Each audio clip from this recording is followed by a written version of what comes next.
En Cristo está toda la sabiduría. En lo que tú necesites, en lo que a ti te falte, lo encontrarás en nuestro Señor Jesucristo. Y en segundo lugar, nos dice también que en Cristo Jesús está nuestra justificación.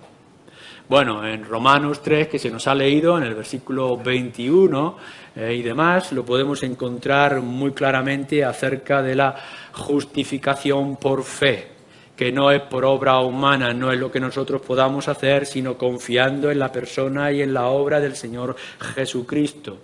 Y que es en Cristo solamente que somos justificados. Fijaros como también lo dice en Filipenses, quizá una lectura que a mí me agrada en particular. En Filipenses capítulo 3, dice así Pablo, versículo 9, y ser hallado en él, no teniendo mi propia justicia, que es por la ley, sino la que es por la fe de Cristo, la justicia que es de Dios por la fe. Ser hallado en Él, estar en Cristo, que hemos dicho, no teniendo ya mi propia justicia, lo que yo pudiera hacer, que me justifique, sino en la fe de nuestro Señor Jesucristo, la justicia que es de Dios por la fe. ¿Qué es lo que nos está diciendo aquí? Iglesia de Corinto, Iglesia de Ciudad Real, ¿qué es lo que nos está diciendo las Escrituras? Que lo enfatiza una y otra vez en Romanos, que lo enfatiza en Gálatas y en todas partes que podamos leer. Que el Señor Jesucristo es el que va a responder por ti. Esto es lo que está diciendo y esto es lo que significa justificación. Que Él responde por ti. Él es tu apoderado, Él es tu abogado, Él es tu defensor. Que cuando toda la ira de Dios te señale como culpable, porque lo eres culpable, cuando puedas esperar todo el castigo porque lo mereces, cuando ya está casi como firmado aquella condenación eterna, encontraremos a alguien que sale en nuestra defensa, que es nuestro Señor Jesucristo, y Él nos va a representar. Él va a responder por nosotros. No es porque Él haya buscado mérito alguno en nosotros para poder presentar delante del gran juez. No hay nada que tú puedas hacer, no hay nada que tú puedas presentar delante de Dios, pero Él va a responder delante de ti presentando ¿el qué? Sus propios méritos. No los tuyos, que no los tienes, sino sus méritos. Es decir, que no va a decir delante del gran juez hay un banco, hay una cuenta, hay un dinero que está por allí puesto que es suyo, que va a ser suficiente para pagar esta deuda. No está diciendo esto. Yo pagaré su cuenta. No está diciendo, bueno, hay algunas obras buenas que pueden apagar las obras malas como si fuera una balanza. No hay obras buenas, todos son trapos sucios delante de Dios. Pero yo, dice el Señor Jesucristo, he cumplido por Él, por esta persona, toda la ley. Y he satisfecho todas las demandas que pueda tener el Padre. Por tanto, lo que nos está diciendo aquí es que nuestro Señor Jesucristo nos justifica satisfaciendo, cumpliendo, abarcando todo aquello con su muerte y su resurrección que demandaba la ley. De tal manera que no queda nada por hacer de parte de nosotros porque todo Él lo ha hecho. Él es nuestra justificación. Sigue siendo el mismo pecador. Sigues estando en tu misma condición natural. Aún sigue estando el pecado en tu corazón. Pero ahora algo ha cambiado. Y es que el Señor Jesucristo ha salido al frente y se ha puesto delante del Padre y te ha declarado justo. O ha hecho lo suficiente para que se te declare justo delante de Él. Así que ahora, cuando nosotros miramos nuestro propio estado, podemos llegar y decir, ya no con desesperación, si sigo siendo culpable, si todavía hay malos pensamientos en mi cabeza, si todavía hay envidia y deseos corruptos en mi corazón, si no ha cambiado en apariencia nada de mi ser, si aún cumplo las tareas de este mundo y del príncipe que me seduce, pero sí, algo ha cambiado. Lo que nosotros no podíamos hacer, nuestro Señor Jesucristo lo ha hecho. Y ahora ha presentado una defensa eficaz, suficiente y definitiva por aquellos que están en Él. Así que si tú estás en el Señor Jesucristo, todo el plan de salvación, la sabiduría de Dios se ha manifestado en tu vida. Y en segundo lugar, la justificación de Dios, es declarado justo delante del Dios, delante del juez, es definitiva y cabal. Pero esto no es todo, porque en tercer lugar nos dice nuestro texto que en Cristo Jesús también encontramos la santificación. Es decir, que nuestro Señor Jesucristo, en su gran obra eterna para la cual Dios el Padre nos ha puesto en Él, no solamente es el cumplimiento de ese plan eterno y divino, no solamente la declaración de que somos justificados, declarados justos delante de Él, no es algo que se ha hecho externamente por nosotros, sino que además en Cristo Jesús empieza a obrarse una obra en nosotros. Lo que nos está diciendo Pablo, y lo va a decir a los corintios en otros lugares, es que ahora vais a empezar a notar que algo distinto cambia. Es verdad que descubriréis el pecado, pero también vais a descubrir que ya os incomoda el pecado. Que de alguna manera aún hay esa envidia en vosotros, pero que esa envidia os duele y la aborrecéis. Que vais a empezar a rechazar todo aquello que antes erais. Y poco a poco va a haber una nueva persona en vosotros. Es la transformación que vamos a tener a lo largo de nuestra vida. Si estás en Cristo Jesús, si estás en Él, puesto por Dios el Padre, esto lo vas a notar, lo debes de notar, porque cuidado, si no notas el cambio y la transformación, la mejora y el crecimiento en santidad en tu vida, es que no estás en Cristo Jesús, no eres cristiano. No está diciendo de algo que pueda ocurrir a alguien en cierto momento. Lo que nos está diciendo es, si estás en Cristo Jesús, tenlo bien en cuenta, si estás en Cristo Jesús, el plan de Dios está operando en ti y por tanto ya has sido declarado como justo delante de Dios y además tienes que ver que hay santificación en tu vida.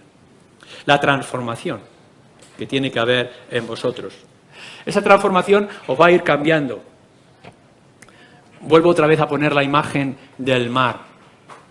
Fijaros, llegará un momento en que estáis tanto en el mar y empapados tanto en el mar, en ese agua, que empezaráis a ver que vuestra piel se arruga, ¿no es verdad?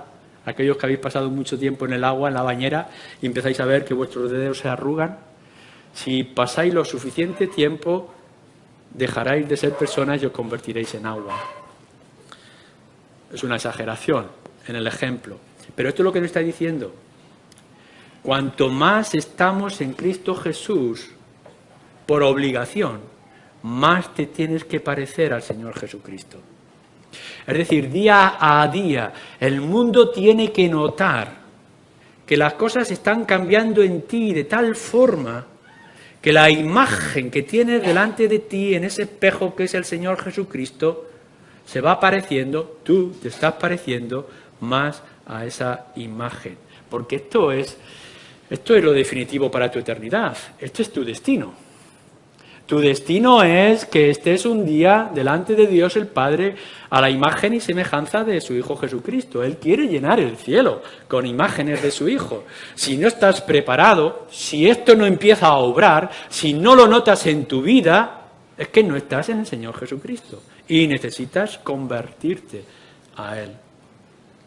Esta santificación de la que nos habla la Escritura, este ir creciendo a la imagen de Él, este ir aborreciendo y rehuyendo y alejándonos del pecado para ir pareciéndonos más a la naturaleza, al carácter de nuestro Señor Jesucristo, se tiene que ir notando día a día, porque la santificación tiene que ser de manera constante y progresiva. Si bien la declaración de que es justo es como estar ante el abogado y en el momento que el juez da con su martillo y dice este hombre es declarado inocente, eso es una decisión instantánea. En el momento que el Señor Jesucristo sale al frente en nuestro lugar, ya está decidido, ya no hay cambio. Pero la santificación operada gracias a estar en el Señor Jesucristo tiene que ir constante. No tenemos ejemplo en la historia de que alguien se haya convertido a Cristo y se haya convertido en un santo memorable. Nuestra lucha contra el pecado será todos los días de nuestra vida, pero tenemos que ir creciendo, tenemos que ir mejorando. No hay ningún mérito en ti para la santificación. Si bien hay nuestras responsabilidades de tomar todo lo que el Espíritu y las Escrituras nos da, no hay ningún mérito en ti. Todo el mérito corresponde al Señor Jesucristo. Porque lo vuelvo a decir, si no estás en Cristo Jesús, si no estás implantado, injertado o sumergido en el Señor Jesucristo y todo lo que eso significa, algún instante bueno podrás tener de bondad, pero volverás otra vez a caer e ir hacia atrás. Porque, como dice el Señor Jesucristo, si una casa se limpia, pero no se llena por su espíritu, corre el peligro de que 7 espíritus peores vengan y entren. No es únicamente de que tú hayas hecho algún esfuerzo. Me voy a esforzar en venir a la iglesia, me voy a esforzar en leer la Biblia cada mañana, me voy a esforzar a embellecer mi voz cuando canto himnos. No, esto no va a conseguirse, no va a cambiar. Ahora sí, descansas plena, total, absolutamente en el Señor Jesucristo, podrás ver, podrás asegurar que día a día su obra se notará en ti. Y en cuarto lugar nos dice sabiduría, justificación, santificación y redención. De la misma manera podemos volver otra vez a Romanos capítulo 3, versículo 24, donde nos habla de esta redención. Cuando la Escritura, sobre todo Pablo, habla de redención o de rescate, él tiene el ejemplo o la idea, la ilustración, ese es el lenguaje griego que nos dice, del imperio romano y de la esclavitud en ese momento greco-romano. Es decir, de liberarnos de alguna manera de lo que son cadenas de la esclavitud. Y eso se hacía con un rescate, con el pago de un rescate. Es decir, que alguien está preso y, por tanto, es esclavo, viene alguien en su lugar y lo compra y lo adquiere para él. Esto es lo que nos dice las Escrituras que hace, ¿quién? Nuestro Señor Jesucristo. En esta idea, Él es el que paga el rescate. Cuando nosotros lo miramos desde la perspectiva del Antiguo Testamento, esa también idea del rescate, de la liberación, lo podemos mirar en el contexto judío de la salida de Egipto, donde nuestro Señor obrará de manera majestuosa, y recordáis, es el sacrificio de animal que con la sangre se pondrá en los dinteles de la puerta, y por tanto el pueblo de Israel no solamente no sufrirá la pérdida de su primogénito, sino que además se le declarará: sal fuera, eres libre. Esa liberación que también se ve en algunos lugares por el rescate, y es el rescate con un animal, se nos dice también en los sacrificios, es de lo que se está hablando aquí. Es lo que está diciendo que ha hecho nuestro Señor Jesucristo. Mirad, todo el plan de salvación no se ha hecho sin coste alguno. Se ha hecho con un coste inmenso. No penséis que es algo que sobraba, que ha ofrecido Dios. Lo que nos está diciendo es que Dios ha ofrecido a su Hijo, y su Hijo lo ha ofrecido todo. Que en el plan de salvación, en esa sabiduría manifiesta de Dios, no es que ha habido un gesto de gracia y misericordia que nos ha dejado caer ciertas bendiciones en nuestra vida. No, lo que nos está diciendo las Escrituras es que tu salvación, cuando estás en Cristo Jesús, ha implicado un pago inmenso y extraordinario, de enormes y definitivas consecuencias. Esto es lo que está diciendo: ahora eres libre. Ya no hay diferencias entre vosotros. Ahora todos sois iguales delante de Dios. No es por raza, No es por cultura, no es por ninguna identificación de conocimiento o de nacimiento geográfico. Aquellos que están en Cristo Jesús han sido liberados con un pago inmenso que es la obra de nuestro Señor Jesucristo con sus consecuencias eternas, de principio a fin. La redención tiene un principio, es decir, ahora se ha hecho una declaración y vosotros veis que en vuestra vida va a haber un cambio, ¿no? Vais cambiando, vais transformando, pero esto no va a acabar en este mundo. Es decir, que a lo largo de esta vida vamos a tener esa constante lucha y crecimiento en nuestra vida personal y vida de iglesia. Por eso en algunos lugares Pablo tiene que decir que esforzaos en vuestra salvación. No porque tengáis que adquirir la salvación, sino porque la salvación hay que cuidarla. Hay que llegar hasta el final. También es cierto que nos dice la Escritura que lo que él empezó en un principio lo va a terminar, y es cierto y seguro. Leer en 1 de Pedro, capítulo 1, versículo 9. Todo esto es el plan de Dios que Él tiene establecido, de principio a fin, desde lo que es, fijaros bien, la muerte del Señor Jesucristo en vuestro lugar, si es que estáis en Cristo Jesús, hasta que Él venga por vosotros y os lleve a gloria y a la eternidad. La redención, el rescate, no es para que nos quedemos aquí, no es para que seamos esto que somos. No es para que adquiramos un poco de comodidad y de seguridad en el trabajo, en la salud y en las relaciones personales. No, lo que se ha hecho en la redención es para llevarnos a un lugar mejor. Si el Señor nos hubiera librado simplemente de este mundo para volver a caer en el mismo cieno y bajo el mismo dominio del príncipe de este mundo, sería un fracaso. Lo que nuestro Señor Jesucristo dice es que yo te voy a hacer un pueblo, pero no un pueblo para aquí, sino un pueblo para la eternidad. Que mi reino no pertenece a este mundo, que yo te he rescatado no para que seas la misma persona en los mismos sitios con las mismas condiciones, sino que hay otras cosas más extraordinarias. La iglesia de Corinto no es el fin, es el principio de grandes cosas que nos queda para nosotros. Nosotros no hemos llegado aquí para formar un club de buenas personas que nos reunimos para sentirnos bien, sino que esto es una máquina que opera hasta que lleguemos a la presencia de nuestro Dios y Padre. Así que, si estás en Cristo Jesús, tienes esta sabiduría de Dios, esta justificación, santificación y redención. Y tercero y último, para que, como está escrito, el que se gloría, gloríese en el Señor. Primero, lo que hay que hacer aquí en esta idea es definir lo que está hablando aquí. Porque si leéis en el versículo 29, a fin de que nadie se jacte en su presencia, es la misma palabra que está diciendo en el versículo 31, el que se jacta, que se jacte en el Señor. La jactancia. Si vosotros miráis en el diccionario, normalmente la palabra gloria es positiva y la jactancia es negativa. Es como decir vanagloria. Y si bien algunos estaban hablando de que no te gloríes o glorifiques a ti mismo, te ensalces a ti mismo, en otras ocasiones la jactancia puede ser positiva.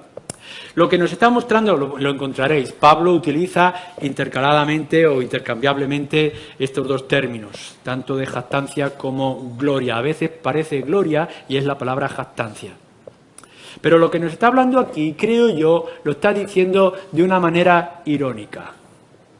Se lo está diciendo a los corintios y te lo está diciendo a ti, nos lo está diciendo a nosotros como iglesia.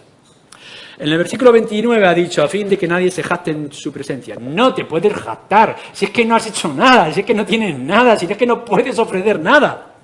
Si te das cuenta, estás como desnudo y todo lo que tienes es culpable y lo que crees que te embellece te afea delante de Dios. Si es que no hay nada en ti que pueda ser positivo para tu salvación. Todo lo ha hecho Dios, todo es por gracia, todo es en Él. No hay nada en que te puedas jactar. Ahora bien, dice entonces Pablo en este versículo último, pero si te tienes que jactar de algo, si hay alguna jactancia en ti posible, uso de manera irónica, tu jactancia tiene que estar en el Señor. Si hay algo de lo que tú puedas presumir, no es de tu sabiduría, no es de tu conocimiento, no es de tu experiencia, no es de tu posición social, ni nada de esto. Si algo algo tenemos nosotros, Iglesia Cristiana Evangélica, en este día, algo de lo cual podamos presumir, es de nuestro Señor Jesucristo. Y nada más. No es de nuestros ropajes, no es de nuestra entonación, no son de nuestras cualidades personales, es nuestro Señor Jesucristo. Y eso no lo habéis adquirido por compra o por esfuerzo o por sacrificio, sino que ha sido un regalo del Padre que vosotros ni merecíais ni esperabais.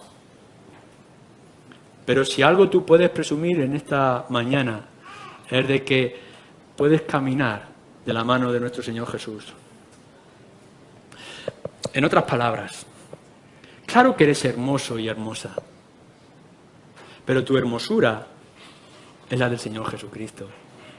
Claro que hay riqueza, claro que no eres un hombre miserable, quizás sí, a los ojos del mundo, pero eres rico en Cristo Jesús. Por supuesto que hay sabiduría en ti, no la sabiduría del mundo, de las grandes enciclopedias, sino una sabiduría que te ha sido dada por gracia, de poder comprender todo lo que es el mensaje de las Escrituras. Esa sabiduría es el Señor Jesucristo. Por tanto, yo te animo, te exhorto, de alguna manera, a que salgas a la calle y pases tu hermosura, manifiestes tu riqueza, des a conocer tu gran sabiduría, que es el Señor Jesucristo. Que si tienes que adornar, que te adornes más y más y más cada día de la persona y la obra del Señor Jesucristo. Pasea de la mano de Cristo, para que todos te envidien, para que puedan decir, esta persona no es nada. Pobre novia insignificante que fue rescatada en medio del campo llena de sangre y sin esperanza. Pero qué grande es el novio, qué extraordinario es el esposo, qué hermoso es el Señor a quien sirve. Esto es lo que nosotros tenemos que decir porque no nos queda otra cosa. Si hay algo presumible en nosotros, no es tu naturaleza, ni es tu corazón, ni son tus ojos, ni tus oídos, ni tu sensibilidad, sino aquel que te ha asido de la mano y que te acompaña a la eternidad y que, por tanto, te debe de acompañar todos los días de tu vida. Esta jactancia de la que habla aquí, que se traduce por gloria, más adelante, capítulo 6, capítulo 10, nos va a hablar literalmente de gloria. Si te jactas, si hay algo jactancioso, presumible o hermoso en ti es Cristo. Por tanto, nos dirá que tu cuerpo glorifique a Cristo y que todo lo que hagas sea para la gloria del Señor. No hemos llegado a ello, pero ahora esto es suficiente. Entra con Cristo, sal con Cristo, paséate con Cristo, para que todo el mundo vea el gran Señor que te tiene de la mano. Amén.